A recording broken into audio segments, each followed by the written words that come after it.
Hey, welcome back. This is week 3 of Intro to GIS. I'm Yash Shadavalli, and this week we'll be talking about chapter 4, which is geodatabases. So in this chapter we'll be covering different types of geodata. We'll be talking about geodatabases. We'll talk about how to join tables and how to do spatial joins. We will also see how to use field calculator and how to calculate geometry, and we'll explore our catalog functions.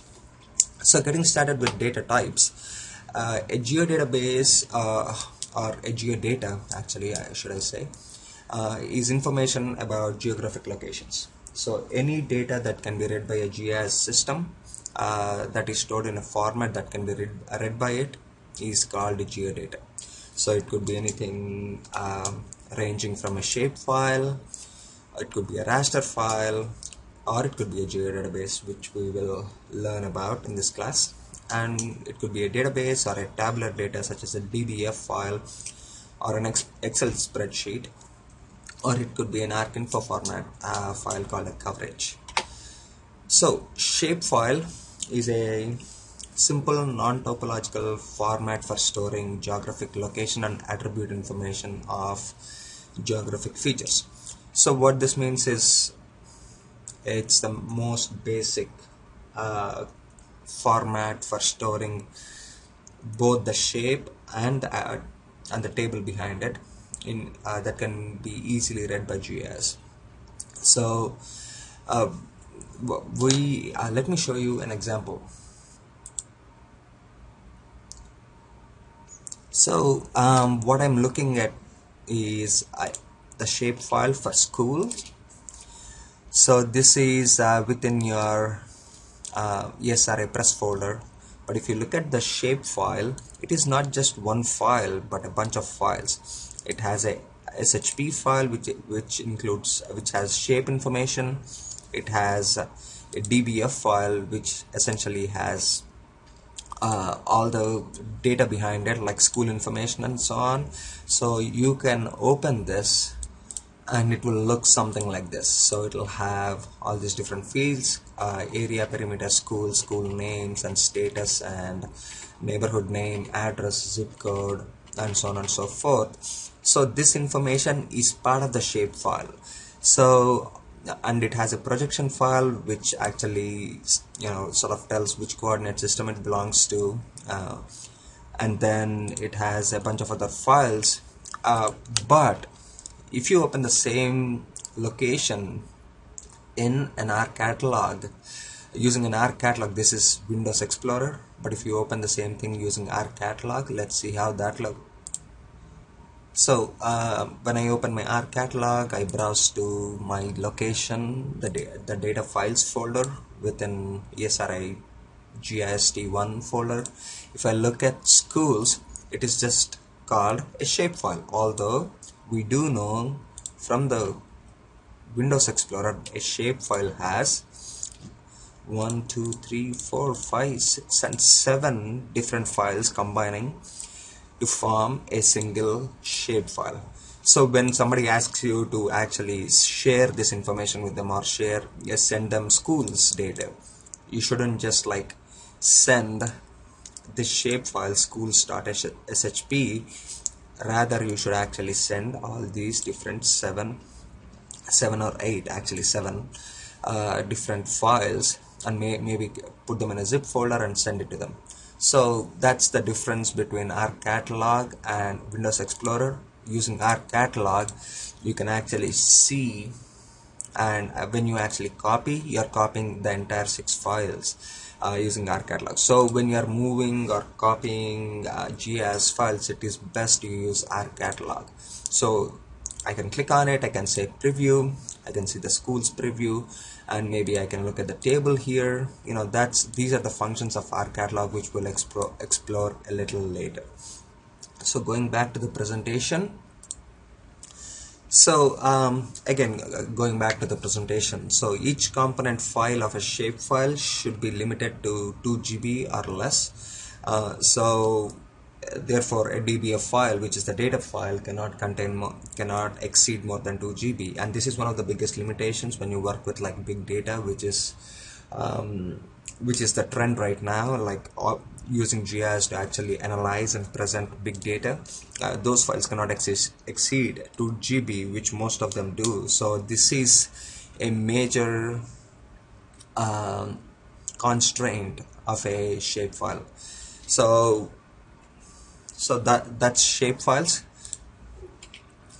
A raster file, in its simplest form, what we can say is a raster file consists of a matrix of cells organized into rows and columns, and each cell contains a value representing information. It could be like a color information, it could be temperature, it could be anything, like a single value.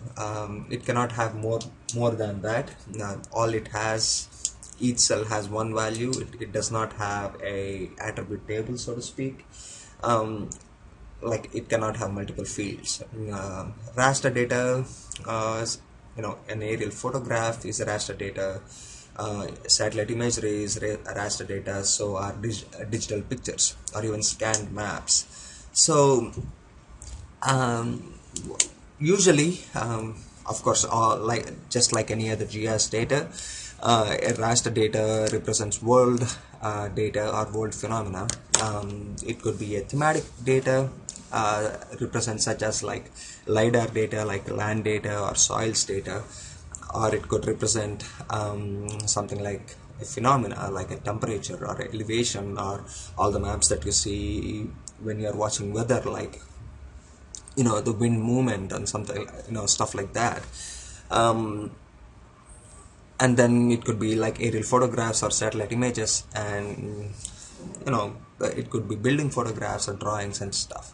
So that's raster data. But we are here to actually explore more about geodatabases. So what is a geodatabase? A geodatabase is a collection of geographic data sets of various types. The key concept is that is the data set. Like, a geodatabase consists of different data sets. It is the right. So a geodatabase primarily contains 3 different types of data sets, which is actually the primary mechanism, which is used to organize and use geographic information in GIS.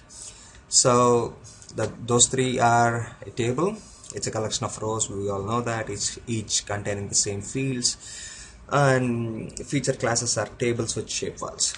And of course we can have feature classes, a table with a shapefile containing point, line or polygon geometries for geographic features.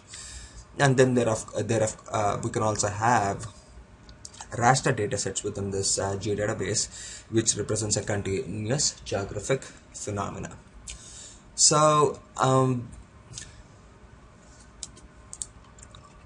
so why a geodatabase? Why can't we just be happy with a shapefile, which seems much simpler and which seems to mostly do the thing we need? A key difference is that a geodatabase stores all its data in a table format.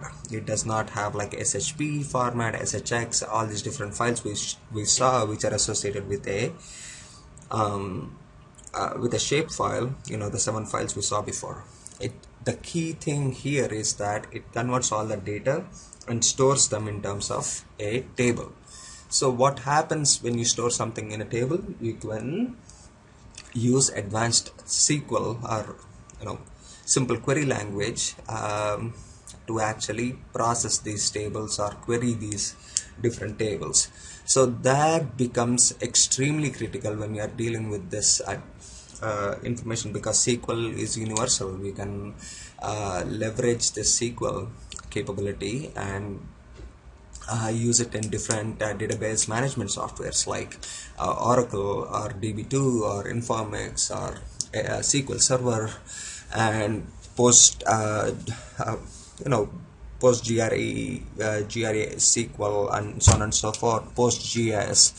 So that's the main difference. When you store everything in a table format, you can use SQL to actually access this feature geometry. So that becomes extremely critical, and you can use that in so many different ways. So that's why we store data in a database. This is actually a new phenomena. Like this is something new. The format that came to life not more than 5 years ago, and that has become so popular because that way GIS can be a universal data set. Somebody who's using a different software can actually analyze and use the spatial information in their own environment, software environment. And the best part is there are different types of geodatabases. So there is a file geodatabase which stores data sets in folder of files, and each file can store up to 1 terabyte in size. So it can handle massive amounts of data and can be used across platforms like Oracle and all this good stuff, and it can be compressed and encrypted for read-only secure use. And this is obviously the ESRI's recommended choice. It is in fact their proprietary data type. And then of course there is personal geodatabase, which stores datasets in a Microsoft Access MDB file, which stores between 250 MB and 500 MB, and limited size to 2 GB, only supported on Windows. So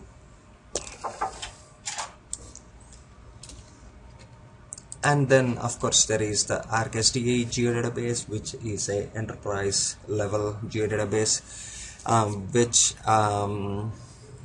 stores in a number of different optional DBMSs, like DB2, Informix, SQL Server, so on and so forth, and it has unlimited size and unlimited number of users.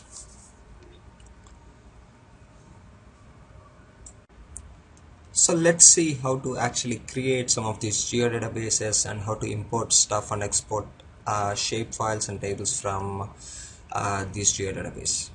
So I'm going to go to my ARC catalog, and I'm going to click on my chapter 4 folder, and then I'm going to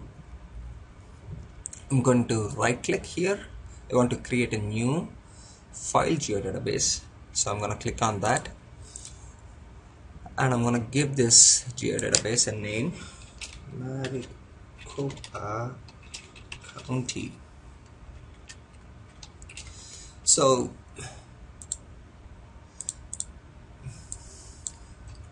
I'm going to enter a name, Maricopa, and now I need to import a tracks file into this, a shape file into it. So I'm going to right click on Maricopa County, GDB, and then I'm going to click on import, click on feature class. I'm going to import census tracks, and I'm going to call it tracks under the output feature class. So I'm going to go to the default values. I'm going to click on OK. So as you can see, the feature class to feature class has been completed. So I'm going to double click the Maricopa GDB and see that the tracks have been imported. That's good. So that's how you import stuff. The same way you can import a table or multiple tables or multiple feature classes at the same time. Let's see. You can export the same stuff. By the way, you can export to CAD or coverage or a geodatabase or another geodatabase, I should say, and then you can also export it back to a shape file the same way. So just right click and export, and if you want to import, right click in an empty space within the or on the GDB itself, and you can import stuff. Once you do that, you have created a geodatabase. So let's go back. So that's how you create a new file geodatabase, and you can import stuff the same way. So compacting geodatabases, it is maybe we never get to this because most of our projects might be ongoing, but once we are done with your project and this file has become too big and you want to store it away, you can compress this geodatabase, and by doing that you're essentially saying, okay, I'm done working on this, and it will reduce the size dramatically, and at the same time it will improve the efficiency of the geodatabase. It will usually we do this on geodatabases which are more than 250 MB in size. So also remember, you cannot have any of the layers in an open map document, otherwise you cannot compact this geodatabase. So this is sort of like a final step for your project, so to speak. Once compressed, you cannot read. This becomes a read-only geodatabase. You cannot write to it, so you cannot edit any features within this. So you need to decompress this, uncompressed for uncompress this geodatabase so that you can use it again.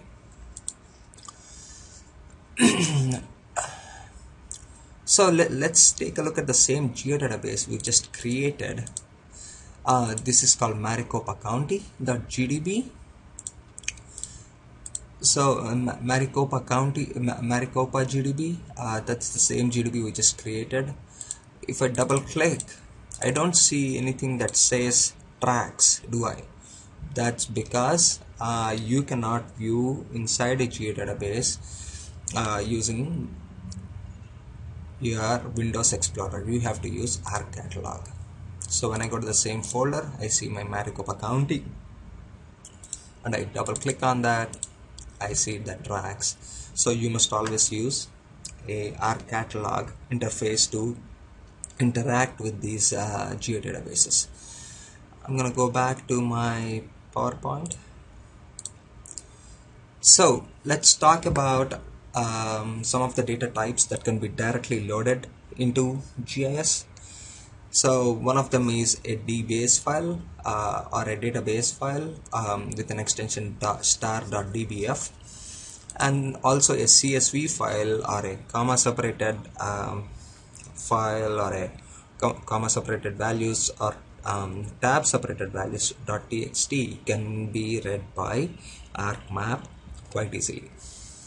So and of course we know that MDB is a although it's a native format of ARC, I mean Microsoft Access, it can be directly read by ArcGIS.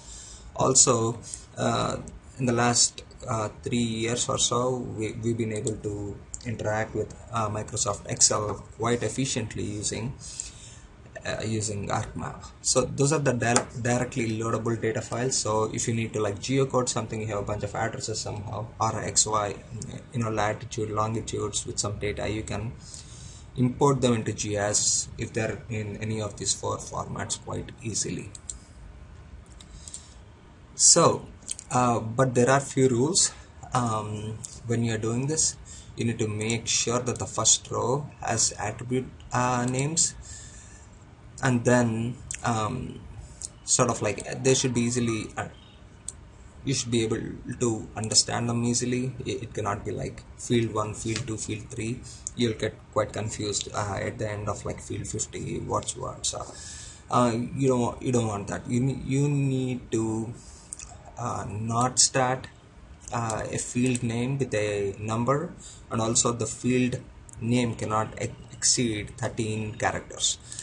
Those are the usual database rules. So but the only special character you can use is an underscore. So you of course after the first letter you can use any combination of letters and numbers. So all the rows of the data table need to contain attribute values, obviously, and none of the rows can be like calculated fields. Like there may not be sums or averages or any other statistics of raw data rows. So those are the only rules when you are creating this or importing these tables. The field names can be, the maximum field names can have is 10 characters. So maybe I said 13, but looks like it's only 10. Data table joins, we'll pick it up here. So data table joins. How do we do this? How do we join two tables in GIS? Why do we even need to do that? So so typically what we have is let's take the example of a parcel database. So a department would be working on just creating these parcel outlines, and they will have a parcel ID for each one of these, and the planning department would actually go out there and do a land use survey, and they have parcel IDs with land use in one field, land use in one field. But the common field between these two is the parcel ID. So in this case, in order to create a land use map, what we need to do is join these tables based on the parcel IDs so that we can have a land use map. So that's a very common way of approaching this. It's like once there is data in one table and there are like features in another, you join those two, you get like a comprehensive table. So it essentially must have the same values and data types, and they should have one common field between those two, and you can join the tables. So there are a couple of different joins. One is one-to-one join, where you have, in this example, US counties, and and I have like population data in another table, where you join those two based on your ID field. So that's one-to-one relationship. And one-to-many relationship is sort of like the table we talked about, which is the land use code description, land use codes. So joining the parcel database, which has zoning codes, but these are abbreviated codes. What you want in the zoning or the parcel database is actual description of the zones. So you have a lookup table called zone code. So you take that description, you want that description as part of the main table, which is the land use table. So you join them, but this is a one-to-many relationship because you are joining MDR to multiple MDR zones within the land use table. So that's one-to-many and one-to-one joins. So moving on, this is let's work on an example. Let's look at an example how this is done. Use for housing heating fuel study for US counties. So you have a data table which can be downloaded from census. It's called SF3 table for heating fuel by county. You can download that, and then of course you have your county polygons for the whole United States area. So, but these are two different data sets. One is a table, one is a feature class, and you need to join those two. So it's an Excel spreadsheet what you downloaded from the census website, census.gov, and as you can see, you have all the fields you need to actually map this information, and we have something called GeoID or GeoID2.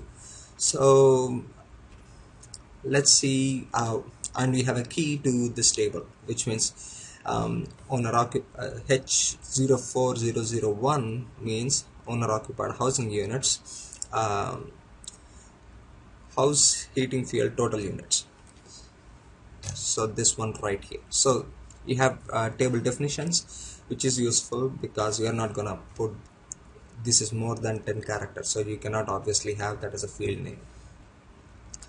So, and then you have the county polygons, which have these are just polygons with a GeoID or an ID. So what you need to do is join these two tables. So once you add your Excel sheet, which is a XLS format, and you add that to your ArcMap by just the way you add any other shapefile or any other table, you just add the Excel sheet too. You add that, and then you find the common attribute to join. So what is the common attribute here? Looks like GeoID is very similar to FIPS code. but looks like the FIPS has one more zero at the beginning, but GeoID does not. So what we need to do is we create a new field. So this is a very common problem when you are working with stuff like this. You need to clean up before you can do the actual data join. So what do you do in this case? So what we'll do is create a new number field in the counties attribute table and use field calculator to populate new field from old. How do you do that? You do that, and then you essentially, because this is a number, the zero before this field wouldn't really matter. So it's gonna give you a nice field without the zeros before. So now you can obviously join GeoID to FIPS number. So how do you do that? You right click on counties and go to join, click on join, and then you can select your FIPS number field which we created, and then select the table from which you are joining, which is the heating by county, and then choose your GeoID2 field, and then you can obviously click on validate join to make sure everything's working, and then click on OK. Once you do that, you're gonna get a comprehensive table. The join results gonna be for every county you have all the attributes from the housing heating fuel table. So you can obviously so to make a join permanent, what that means is when you join a table to a feature class or a shapefile, what happens is it is still referring. It's not a permanent join, meaning that those, even though you are seeing everything in one table right now, those does not belong, those are not in one table forever. So you're still referring, always referring to the Excel sheet for your data. To make it more permanent, what you do is export your data as a new shapefile, call it US County Housing Fuel. So once you do that, you can obviously create a percentage of solar heated, occupied homes, sort of a thing. You can play with, you can create a thematic map of any of the fields based on any of the fields you have attached. So that's how you actually use joins. We'll actually look at this example in more detail when we do the walkthrough. So let's talk about spatial joins. Till now we have seen table joins, which is based on a unique field. They both have to have that field and it must be unique in nature. But spatial join is the most unique feature to GS, because any software, any database management software can actually do a simple field join, based on a single field, inner join, outer join, anything like that. But the spatial join is based on a geographic location and can only be performed in a GIS environment. So what is spatial join? Again, like I said, it's based on location of features in the layers. It's like joining two tables based on an attribute table, except that you are doing it based on a geographic location. So questions like what is the nearest feature, what is inside a polygon, or what intersects the feature can be answered using this spatial join functionality. So for example, let's take census block group centroids, which is essentially census block group points with housing fuel data. So what you want to know is you want to aggregate this data by census neighborhoods or neighborhood information, neighborhood boundaries. So what you need to do is join this census block group centroid data to the neighborhoods, even though there is no common attribute table. A spatial join can be performed, and by doing that you'll get a shapefile which will have the information that you would need for aggregating this data by the neighborhood boundary. So this is called points to polygons because census tracts spatial joining points, which is the actual centroids within the polygons, which is the neighborhoods, is called based on the shape, not an attribute table. That's what a spatial join is. So how do you do this? Right click on a polygon layer and you go to join, the same way you do table joins too, but right here you select, right here you select join data from another layer based on spatial location. You select that option and you select the layer you want to attach or join, and then you click on one of these two options. The first option will give a summary of numeric attributes of the points that will fall inside.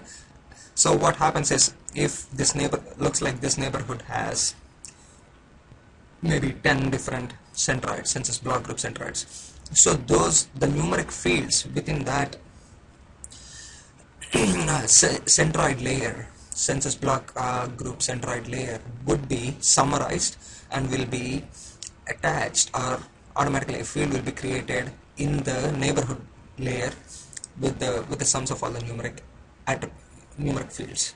So, or you can actually go by each polygon will be given the attributes of the point closest to the boundary and a distance field showing how close the point is. So this is for a different functionality which we will learn about later. So for this purpose, for aggregating the data, the fuel data of all the census centroids by neighborhood, you select this option and you select a location where you want to save this, and then you can you'll get this block group neighborhood join, which is the field, which is the name you chose before. It will be added to your map. So the join result will be a new polygon feature, not the point, but it will be a polygon. So once you do that, if you open the attribute table, you can see that each neighborhood has a count field where it tells you how many centroids it found within that neighborhood. I can see there are 10, highest of 10. Some of them only have one centroid, maybe they are suburbs or something, but and then we have a sum. So all the fields which are numeric in nature, all the numeric fields will have a sum field of that, of the sum of all the centroids within which the neighborhood, which are within that neighborhood. So sum of population 2000, which means the neighborhood has 1077 people, and sum of population 00, and so on and so forth. You have all your fuel fields here. So that's how you aggregate data by the neighborhood. So the count result will tell you how many points, number of points in each polygon. As you can see in this downtown area, looks like we have 1, 2, 3, 4 centroids. So if you actually label the new layer based by the count layer, you can see that the 4 would appear on top of these layers, on these features. So this has 7, so 7 will appear, so on and so forth. So every block group centroid has associated data. So example, the heating electricity is shown in the labels. So let's take a look at the central CBD example. We have 4 block groups, 4 units with fuel electricity as fuel. They have 80, 299, 128 and 292, total sum of 799. So that's how you aggregate the data. That's what the spatial, if you look at the I don't see the CBD neighborhood here, but if you did, you'll find that that's true. Obviously, you can do a couple of things with this data that you just produced. You can do a CHOROPLETH map, which is a thematic map of some, saying what's the highest number of housing units per neighborhood which use fuel as electricity. So you can see that the CBD is one of the highest users of this type of electricity. Solar, you can do it by solar. Maybe other spatial joints, what you can do is what you need to do okay, let's consider an example. Okay, you need to join where you need to join polygons 2 points, because there are, in this data, in this map, what you are looking at is ATM robberies that random ATM robberies. So what you need to actually file a complaint, I think, is a neighborhood name. What do? You attach the neighborhood boundaries polygon layer to the points, not the other way around, but to the points. Then you'll get, when you join that, you have a different set of options. Each point will be given the attributes of all the polygon that it falls inside or it is closest to. So obviously we need something that it falls inside. If the point falls inside more than one polygon, for example, because the layer being joined contains overlapping polygons, the attributes of the first polygon will be found. So again, that's sort of like what it does, but you can select where you want to save that file and then click OK, and you'll find that your neighbor, the hood, which is the neighborhood name, has been attached to all the robberies. So that's again example of join polygon 2 points. So other spatial joins, points to points. So when do you need this? So what is the distance of a burglary to the nearest commercial property? In this case, when you join these two commercial properties, what happens is you will have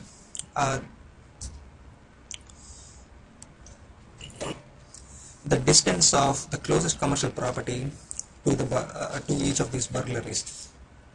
So how do you do this? The same way, you go to right click on the layer, click on join data, and then you select your join layer, which is the commercial properties, and then you select the second option, which is each point will be given the attributes of the layer that is being joined that is closest to it, and a distance field showing how close that point is.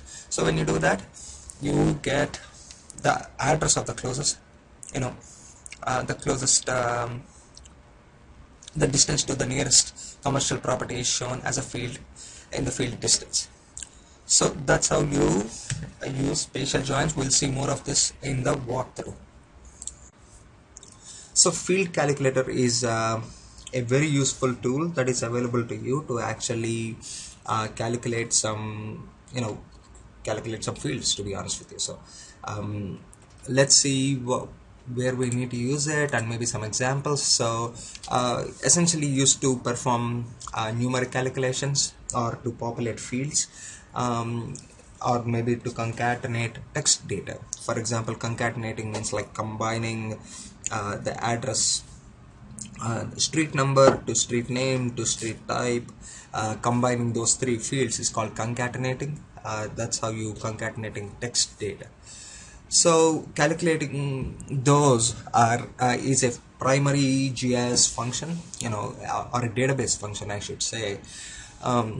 So for example, we can calculate acres to square miles. We have acres in the database. We can create a new field called square miles, and we can calculate square miles by using by dividing acres by 640, and you'll get square miles. So we'll see all this in action during the walkthrough. I'm not gonna go back and forth right now, but remember that on any field you can right click on it and click on field calculator, and you will be able to get to this field calculator window where you'll be able to write your own formula. So for example, let's say you need to populate a field with a county name. So you know the county name. What you do is right click, create a field called county name, right click on it, click on field calculator, and you type in Allegheny County in quotes because this is a text field. So, and you get Allegheny County for all the fields. So what if you only want this county name to be on like maybe there are 397 records. You know that, and if you do know, only 200 parts are within this county. You can select those parts and right click and calculate the use the field calculator in the same way, but make sure you select calculate this for only selected records. Then this county name will be applied only to those selected records which are in the county. So let's look at concatenate house number and street fields. You have a house number in one, and you have street name in one, and you have a zip code, and the state name is called old_name. So you add a new field called address with a text a length of 50. Then you actually say, okay, I want house number, and you put space in quotes and then use and again, and then use the state name. So when you do that, you get instead of 1625 Center Avenue, you get 1625 Center Avenue as the new address. So that's what you call concatenate. So calculating geometry is another function available to you. So it's usually used to calculate probably an area. So the same way you get to field calculator, you right click on a field, you click on calculate geometry, and then you select what you are trying to do. For example, you click on the property and you can select area or length, or and then you can use like a coordinate system. That's you usually go with the default, but we can talk about different coordinate systems a little later, maybe next class. And of course you can select what you want to what are the units for your area, whether it's acres or square feet or square inches or square miles or whatever it is. You can select that to calculate your area. So here we selected square meters, looks like. So that's how you calculate area, and you can also obviously calculate perimeter. You create a field called perimeter, and then you calculate geometry by right clicking on geometry. You select meters, and then you have your perimeter. The same way you can calculate length too. You create a new field called length, and then you make sure it's actually a double as the same, because this is a numeric field, and then you select miles for the length, and then you got your length in miles. So there are other functions, other examples, like if you need to convert your polygons to centroids, so that you need to perform so that you can use this centroid layer in another type of analysis. So what you need to do is you need to find the polygon's centroid. How do you do that? How do you get from here to here is what we're going to learn. So we need to add two new fields, like you can call them lat longs or x and y's or whatever.